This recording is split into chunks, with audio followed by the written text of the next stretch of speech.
बाफलेली मक्की पौष्टिक पदार्थ म्हणजे पावसाळा म्हटलं की खूप नवीन खावंसं वाटतं ना, मग तुम्ही हे नक्की खा. तुम्ही बनवण्यात आलेले आहे पौष्टिक पदार्थ म्हणजे दही चटणी आणि बाफलेले मक्की. खूपच छान आहे. व्हिडिओ बघायला विसरू नका.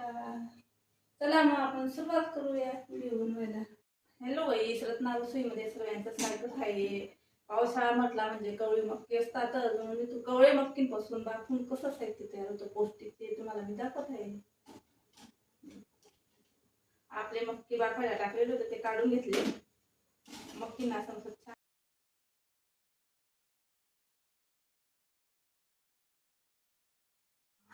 हॅलो गाईस, रत्ना रसोईमध्ये सर्वांचं स्वागतच आहे. म्हणा हे बघा लागणारे साहित्य आहे. आपण दही घेतली, लाल चटणी घेतलेली, मीठ, निंबू आणि टमाटो केचप घेतलेले. चला मग आता रेडी करूया. पुढे काय होतं बघा.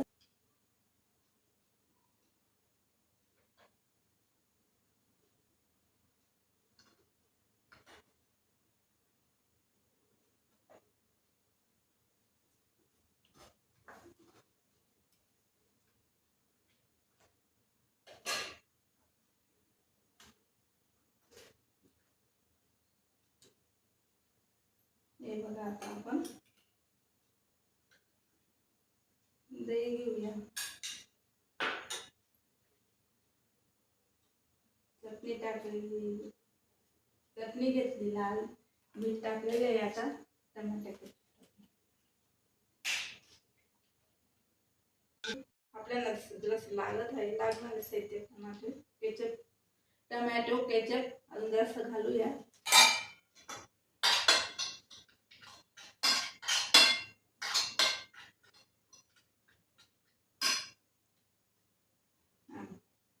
आता मक्की ठेवूया आणि त्याची रेसिपी मध्ये तुम्हाला दाखवण्याची ऐवजी असं लावून घ्यायचं आणि मग खायचं. कसं वाटलं कमेंट मध्ये नक्की सांगा.